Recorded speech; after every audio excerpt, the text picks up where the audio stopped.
Hello everyone and a very warm welcome to the Bansal Academy. So in the last video I informed all of you that Haryana Public Service Commission has released its vacancies for the post of postgraduate teacher, and the filling up of the form has already started from 25th of July, and the last date to submit your application is 14th of August before 5 p.m. So all of you can submit your application form before the last date on the website, that is www.hpsc.gov.in. Now in this video, we will discuss about the detailed pattern of the exam.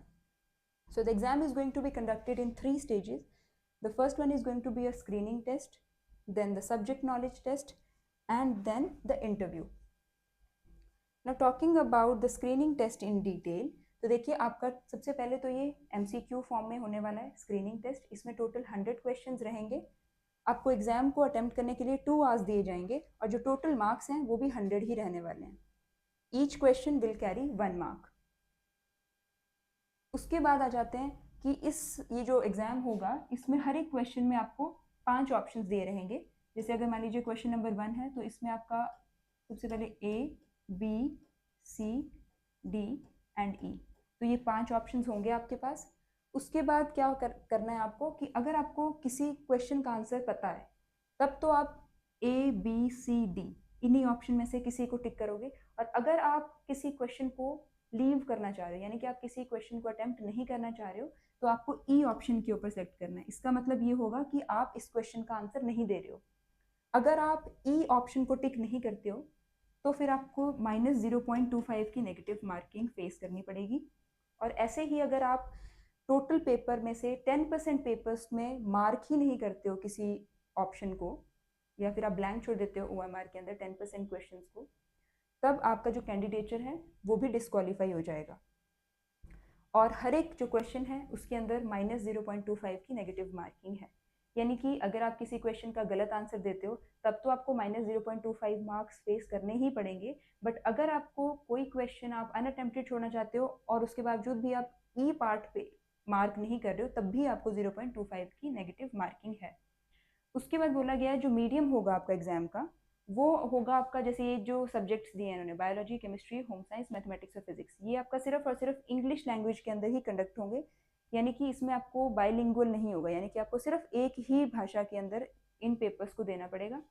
इनका जो question paper होगा वो इन्हीं सिर्फ और सिर्फ English में ही आएगा. और जो बाइलिंगुअल पेपर्स हैं यानी कि हिंदी और इंग्लिश में जो पेपर्स आएंगे उनकी लिस्ट आपको ये दी हुई है, तो आप ये खुद से एक बारी रीड कर सकते हो यहाँ से. देन अगर बात करें आपके जो सब लैंग्वेज के एग्जाम्स हैं, जैसे आपका इंग्लिश हो गया, हिंदी हो गया, संस्कृत हो गया, उर्दू, पंजाबी, ये जो है उनके रिस्पेक्टिव लैंग्वेजेस के अंदर आएंगे कि जो लैंग्वेज के एग्जाम है वो उसी पर्टिकुलर लैंग्वेज के अंदर जो है आपको देने पड़ेंगे.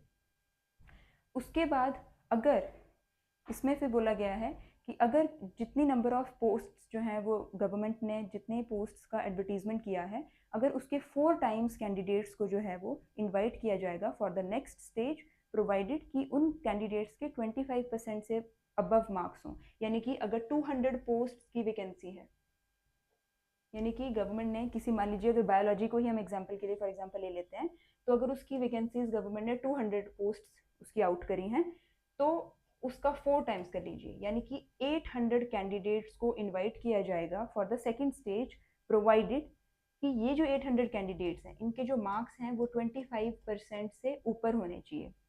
राइट. उसके बाद बोला गया है कि अगर आपके जो टोटल नंबर ऑफ स्टूडेंट्स हैं, अगर वो नंबर ऑफ वैकेंसीज का 4 टाइम्स नहीं है, यानी कि अगर वो 800 स्टूडेंट्स से कम ही बच्चों ने आपका जो फॉर्म है वो फिलअप करा है, तो उन कैंडिडेट्स को जो है commission has the right to call them for the second stage without considering them for the screening test. यानी कि वो बच्चे बिना स्क्रीनिंग टेस्ट दिए ही अपनी सेकंड स्टेज के लिए ऑटोमेटिकली क्वालिफाई कर जाएंगे. और ये जो राइट है ये कमीशन के पास रिजर्व्ड है ऐसा करने का. उसके बाद जो स्क्रीनिंग टेस्ट है उसको आपको उसकी उसकी जो मेरिट है वो कंसीडर नहीं करी जाएगी आपके टोटल. देखो लिखा गया है कि the marks obtained by the candidate in the screening test will not be counted for this final selection because it is only for shortlisting of the category wise candidate for the subject knowledge test, यानी कि ये जो आपका first stage है screening test, it is just of qualifying nature and the marks of the screening test will not be considered in your final merit, right? उसके बाद talking about the subject knowledge test, तो जो ये subject knowledge test होने वाला है सबसे पहले तो ये 3 आवर्स का रहेगा, उसके बाद टोटल इसके 150 मार्क्स होंगे।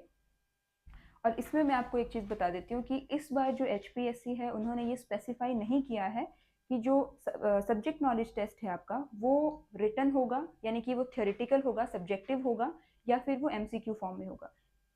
पिछले कुछ सालों में जितने भी गवर्नमेंट ने टेस्ट करवाए हैं इसी तरीके के टीचिंग एग्जाम्स, उसके अंदर जो आपका ये स्क्रीनिंग टेस्ट रहता है ये MCQ बेस्ड रहता है, और जो सेकंड आपका टेस्ट रहता है सब्जेक्ट नॉलेज टेस्ट वाला, ये आपका रिटन रहता है, यानी कि सब्जेक्टिव होता है। तो इस बार भी आप ये मान करके चलिए कि सब्जेक्टिव ही होने वाला है एग्जाम, तो आप उसी तरीके से अपनी प्रिपरेशन करिएगा। उसके बाद इन्होंने वही सेम चीज़ बोली है कि कौन से जो पेपर्स हैं वो सिर्फ और सिर्फ इंग्लिश लैंग्वेजेस के अंदर होंगे, और कौन से जो है वो बाइलिंगुअल होंगे, और जो सब लैंग्वेज पेपर है अगेन जैसे इंग्लिश, हिंदी, संस्कृत, उर्दू, पंजाबी, वो उनकी रिस्पेक्टिव लैंग्वेजेस के अंदर ही होंगे।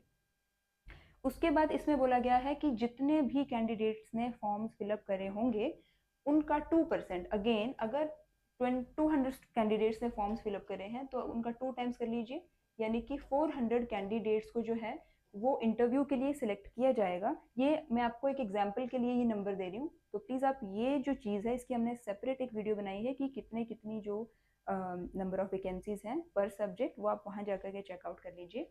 और तो ठीक है, मैं एग्जांपल के लिए ये बता रही थी, अगर 200 वैकेंसीज हैं तो उसमें आपको 400 कैंडिडेट्स को बुलाया जाएगा, अगेन प्रोवाइडेड कि उन 400 कैंडिडेट्स के जो मार्क्स हैं सब्जेक्ट नॉलेज टेस्ट में वो 35% से अबव हों। उसके बाद जो वेटेज होगी सब्जेक्ट नॉलेज टेस्ट की वो रहेगी आपकी 87.5%। देन आ जाता है आपका final stage, that is your interview. तो जो स्टूडेंट्स अपना सब्जेक्ट नॉलेज टेस्ट क्लियर करेंगे वो फिर इंटरव्यू के लिए सिलेक्ट होंगे, और इंटरव्यू की जो वेटेज है वो है आपकी 12.5% की वेटेज है इंटरव्यू की। और इसमें जो फाइनल जो मेरिट लिस्ट बनेगी इसमें आपके सब्जेक्ट नॉलेज टेस्ट के भी मार्क्स, यानी कि जो आपका सेकंड स्टेज है उसके मार्क्स प्लस इंटरव्यू के मार्क्स जो हैं वो काउंट होंगे, राइट। तो ये तो आपका हो गया सब्जेक्ट्स के एग्जाम्स। नाउ कुछ सब्जेक्ट्स उन्होंने ऐसे दिए जैसे म्यूजिक हो गया, देन आपका फिजिकल एजुकेशन हो गया, फाइन आर्ट्स हो गया। ये जो 3 सब्जेक्ट्स हैं इनका जो है वो स्किल टेस्ट कंडक्ट किया जाएगा सबसे पहले, और फिर जो स्टूडेंट स्किल टेस्ट को क्वालिफाई करेगा उसी को जो है वो अलाउ किया जाएगा to participate in the next stage of the recruitment process. तो this is all about your detailed examination pattern. तो आई होप आपको किस तरीके से क्या क्या पैटर्न रहने वाला है एग्ज़ाम का वो इस वीडियो के अंदर क्लियर हो गया होगा। तो आप लोग जल्दी से जो है जिन्होंने फॉर्म्स फिलअप कर लिए हैं वो अपनी प्रिपरेशन स्टार्ट कर सकते हैं, और जिन्होंने अभी तक फॉर्म्स फिल नहीं किए हैं प्लीज़ वो जल्दी से जो है अपने फॉर्म्स को फिलअप कर लें, फिर ताकि लास्ट टाइम पे आपको पैनिक सिचुएशन जो है वो क्रिएट ना हो। तो thank you so much and have a nice day.